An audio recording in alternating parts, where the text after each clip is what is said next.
Roundup. "This is your first trip," stated the driver to his assistant.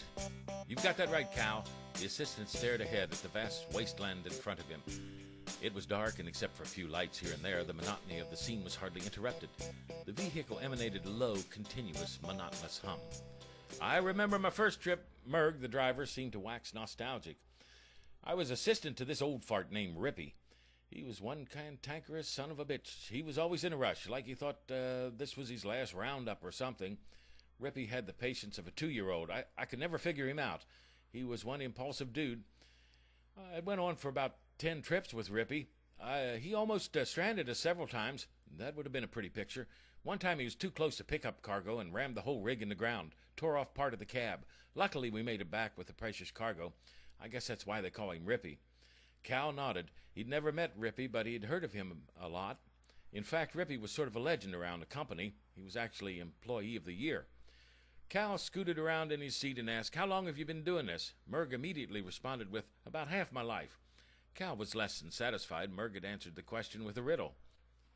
Merg switched on the navigational screen on the console. As best he could figure, they were about halfway to their destination. Before the North Star was overhead, they'd be there. Merg relaxed a little and was in the mood to talk, edify, and educate his cab captive. "I've always taken the longest hauls, and my cargo has always been animal protein, even in the early days when you had to travel by the seat of your pants. I remember one trip when I was lost in some wasteland for half of the trip. You know, there's nobody around you that you can ask for help. When you're away from home office, you're basically on your own. You can't ask the locals for help. Most of them are dumb as a rock, and you don't get no second chance. Luckily, I had a secondary map disk I finally hot-wired through the console and made it back home. It was tough going for a while. Leaders change, the economy goes up and down, but the demand for animal protein will always be with us.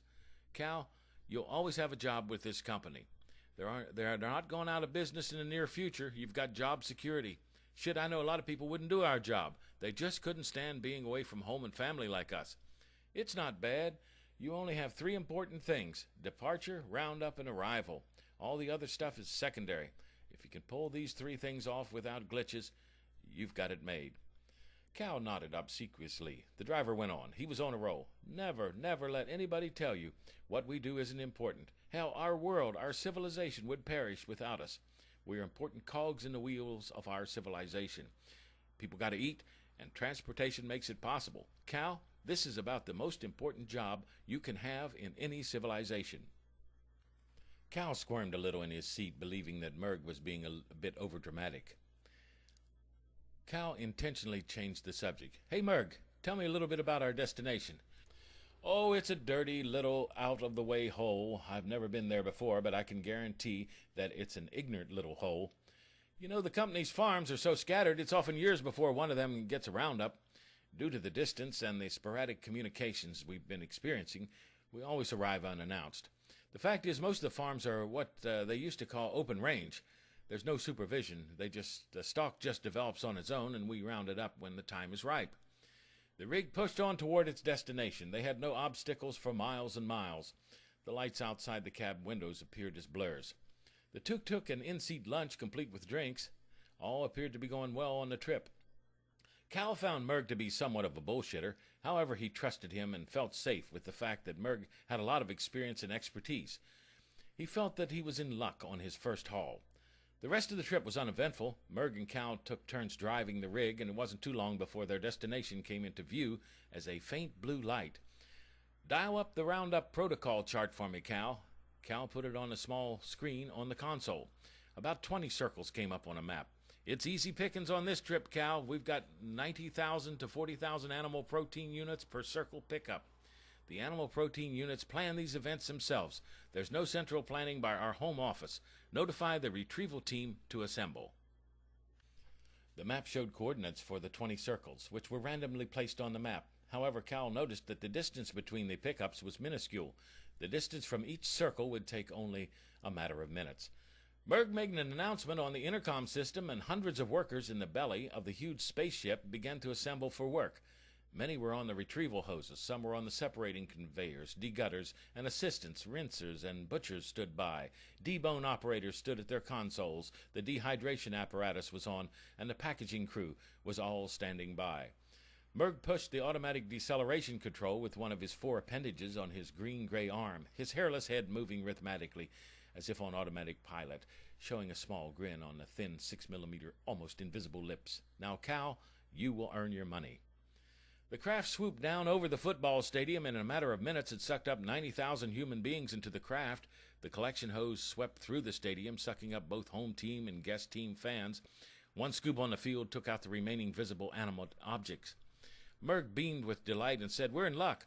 This is what they call a college gathering. There's always a lot less fat to trim on these protein units for the processing crew. I heard that somebody did it a Sunday gathering trip several voyages ago, and you get a lot more fat to trim with that bunch. Plus, it's older meat. Some of it has to be thrown away." The units on the field have a double shell around their skull. It's all young meat. I guess some of them lose it when they get older, but like I say, the meat's still good. "See those blue units?" Merg continued. "They carry these little metal stingers. First time out, none of us knew about them. Hebto down in processing got a hole in his foot from one of those sons of bitches. Now we have a screening magnet at the beginning of the processing line to take these stingers out." Cal checked out processing monitor 5. "That's the reject line. See all those black and white stripe units we collect from the field? They have to be thrown away. I've never tasted one whose meat wasn't bitter and tough." Cal smiled agreeably. He knew he was sitting beside a subject matter expert. "Merg, some of these units are light and others dark." Cal. Merg seemed a little irritated. "It's just like Rito eggs. Dark or light, they all taste about the same." Down in the belly of the craft, butchers and their assistants were busy gutting, cleaning, cutting, and drying the units. Other workers quickly packaged them. Merg braced for a minor challenge, set Quantum Blaster on automatic. Cal set the switch. A few minutes later, some small mechanical bugs appeared on the horizon. 3 turned toward the large spaceship. The Quantum Blaster shot out a ray that expeditiously destroyed all of them. "It's some kind of primitive defense. It doesn't work too well," Merg added. Both beings laughed. "Looks like they're using some kind of fossil fuel," Cal interjected. "Yeah, these protein units ain't the smartest thing in the universe." Merg was having fun. Just a few minutes elapsed, and the collection was complete. Merg and Cal moved on to the next stadium and repeated the evolution. Virginia, Ohio, Illinois, Tennessee, and a dozen other states. An occasional mechanical bug appeared and was subsequently destroyed by their weapon. In less than 1/2 Earth day, they completed the collection and headed home. Down below, the processing folks wrapped up a stellar harvest. Protein cases lined compartment after compartment. The crew dumped the unusable into space. "We can do this forever," Merg confided. "We plant these protein units all over the universe. It takes about a year before we can harvest them. Now, Cal, that's one of our years. For the farms, it's between 500 and 600 years. It's that time-space continuum stuff that you slept through in middle school, but it works." "Merg, you were right," said a confident Cal as he munched on fresh meat brought up by one of the cooks. "A good job, good pay, and a chance to help your nation. It doesn't get much better than this." Merg smiled and dialed in the coordinates for home and took a bite of the furnished snack. The 2 green-gray aliens had pretty well completed this roundup without a single glitch. Reactivated. It was 2046. Bob Tether set